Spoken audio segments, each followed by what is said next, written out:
ओम नमो भगवते वासुदेवाय नमः। राधे राधे, जय श्री कृष्णा। आप सभी का दिन शुभ और मंगलमय हो। दोस्तों, आज मैं आपको सुनाऊंगी पूर्णिमा के दिन सुनी जाने वाली विष्णु भगवान की कथा शुरू करने से पहले आप सभी से अनुरोध है कि वीडियो को लाइक करके कमेंट बॉक्स में ओम नमो नारायण लिखना मत भूलिएगा। तो आइए दोस्तों, सुनते हैं पौराणिक कथा के अनुसार। एक बार किसी गांव में मोहन नाम का एक लड़का रहता था। वह भगवान विष्णु का सच्चा भक्त था। हमेशा उसकी भक्ति करता रहता था। हमेशा हर पूर्णिमा के दिन व्रत करता और जितना भी बन सकता दान किया करता था। उसके परिवार में उसकी माँ, उसकी एक बहन भी रहती थी। मोहन की माली हालत ज्यादा अच्छी नहीं थी। उसकी गांव में एक ही मिठाई की दुकान थी और जब भी वह अपनी दुकान पर जाता, सबसे पहले गणेश भगवान की पूजा कर भगवान विष्णु की पूजा करना कभी नहीं भूलता था।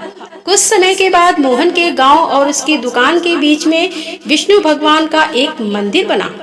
अब तो मोहन दुकान पर आते जाते दोनों ही समय भगवान विष्णु के मंदिर जाता, वहां पर उन्हें प्रणाम करता और उसके बाद अपनी दुकान पर जाया करता था। मोहन की दुकान पर जो भी आता वह उससे मिलकर बहुत खुश होता था। मोहन सभी की इज्जत किया करता था और मन ही मन सारा दिन विष्णु भगवान का नाम लेकर ध्यान करता रहता था। उसकी दुकान पर जब भी कोई मिठाई, दूध, दही लेने के लिए आता तो वह प्रसन्न मन से उन्हें दूध, दही दे दिया करता था। हर समय अपने मन में ओम नमो नारायण का जाप करता रहता था। और ऐसे में कभी कभी तो उसकी दुकान पर ऐसे भी ग्राहक थे जिनके पास पैसे नहीं होते थे, तो वह उस समय उन्हें बिना पैसों के ही दूध, दही और मिठाई दे दिया करता था। कभी भी उसने अपने किसी भी सामान का मूल भाव नहीं किया। जो भी ग्राहक उसे जो भी दाम देता वह खुशी खुशी रख लिया करता था। रात दिन विष्णु भगवान का ध्यान करने में, उनकी भक्ति में लीन रहने में मोहन पर भगवान की ऐसी कृपा हुई कि उसकी दुकान में खूब बरकत होने लगी। देखते ही देखते मोहन गांव में सबसे अमीर व्यक्ति बन गया। मोहन का अभी तक विवाह नहीं हुआ था। अब ऐसे में एक दिन मोहन की बूढ़ी माँ ने उससे कहा कि बेटा, अब तो विवाह कर ले। तब मोहन ने अपनी माँ की इच्छा का सम्मान करते हुए सोचा कि शायद मेरे श्री हरि विष्णु को भी यही इच्छा है। ऐसा सोचते हुए उसने माँ से विवाह के लिए हाँ कर दी और इस तरह से एक दिन मोहन का विवाह धूमधाम से हो गया। अब उसके घर में चारों तरफ खुशियां ही खुशियां आती। उसकी माँ भी बहू के आने से खुश रहने लगी। एक दिन सुबह के समय मोहन को अपनी दुकान जाने के लिए देर हो रही थी। ऐसे में वह परोसा हुआ भोजन अपने घर पर ऐसे ही छोड़कर जल्दबाजी में अपनी दुकान पर आ गया। तब उसके घर में उसके पीछे से उसकी बूढ़ी माँ ने उसकी पत्नी से कहा कि जाओ दुकान पर मोहन को यह भोजन दे आओ। आज मेरे बेटे ने सुबह से कुछ भी नहीं खाया है। अगर तो यह भोजन उसे दे आएगी तो वह समय से भोजन कर लेगा। मोहन की पत्नी जब दुकान पर भोजन लेकर पहुंची तो उसने देखा कि मोहन की दुकान पर कुछ ग्राहक खड़े थे और मोहन उनको बदले में जो भी सामान देता था उसे बिना तौले, बिना मूल ऐसे ही दे दिया करता था। बदले में जो भी ग्राहक उसे रुपए पैसे देते वह बिना गिने उन्हें ऐसे ही गले में डाल दिया करता था। ये देखकर मोहन की पत्नी मन ही मन बहुत नाराज हुई। उसने सोचा कि मेरा पति तो बहुत भोला है, यह तो ऐसे ही बेवकूफ बन रहा है, मुझे भी कुछ करना चाहिए। ग्राहकों के जाने के बाद मोहन की पत्नी ने नाराज होकर अपने पति से कहा, ये आप कैसे सामान देते हो?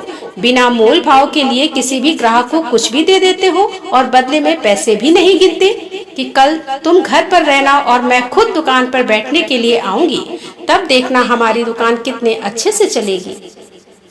तब मोहन ने अपनी पत्नी को कहा, ठीक है, जैसी तुम्हारी इच्छा, शायद मेरी हरि की भी यही इच्छा है। अगले दिन से मोहन की पत्नी दुकान पर बैठने लगी। वह गल्ले पर बैठी थी और जो भी ग्राहक आता वह उसको उतना ही सामान दिया करती थी जितना वह बदले में पैसे दिया करते थे। मोहन की दुकान पर ना आने की वजह से अब उसकी दुकान पर ओम नमो नारायण मंत्र का जाप भी सुनाई नहीं देता था, जिसकी वजह से धीरे धीरे उसकी दुकान पर ग्राहक आना कम हो गए, जिससे उनके दुकान की हानि होने लगी और बरकत में भी कमी आ गई। अब तो मोहन की दुकान में जो भी मिठाइयाँ थी वह भी जल्दी खराब होने लगी। दूध दही भी जल्दी खराब होने लगा, जिसकी वजह से उसकी दुकान पर ग्राहक आना धीरे धीरे एकदम कम हो गए। अब उसकी दुकान में काफी की जगह नुकसान होने लगा। यह सब देखकर वह की पत्नी परेशान रहने लगी। धीरे धीरे नुकसान बढ़ता देखकर मोहन की पत्नी सोचने लगी कि वह तो ग्राहकों को जितने पैसे मिलते हैं उतना ही सामान दिया करती है, जबकि उसका पति तो कम दाम में ज्यादा सामान ग्राहक पर दे देता था, फिर भी दुकान में इतना मुनाफा होता था। एक दिन घर आकर मोहन की पत्नी ने मुझसे कहा कि मुझे माफ कर दीजिए, मुझे समझ नहीं आ रहा कि आप तो दुकान पर जबकि ग्राहक को सम्मान देते थे तो कम दाम में ज्यादा सामान दिया करते थे, फिर भी हमारी दुकान में इतना मुनाफा होता था। अब मेरे बैठने से नुकसान ही नुकसान हो रहा है, ऐसा क्यों होता है?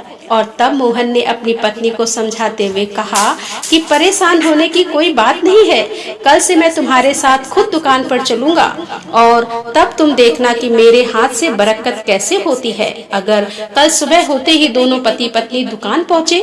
दुकान खोलने से पहले मोहन ने विष्णु भगवान के मंदिर जाकर विष्णु भगवान के दर्शन किए और उन्हें प्रणाम किया और उसके बाद अपनी दुकान खोली।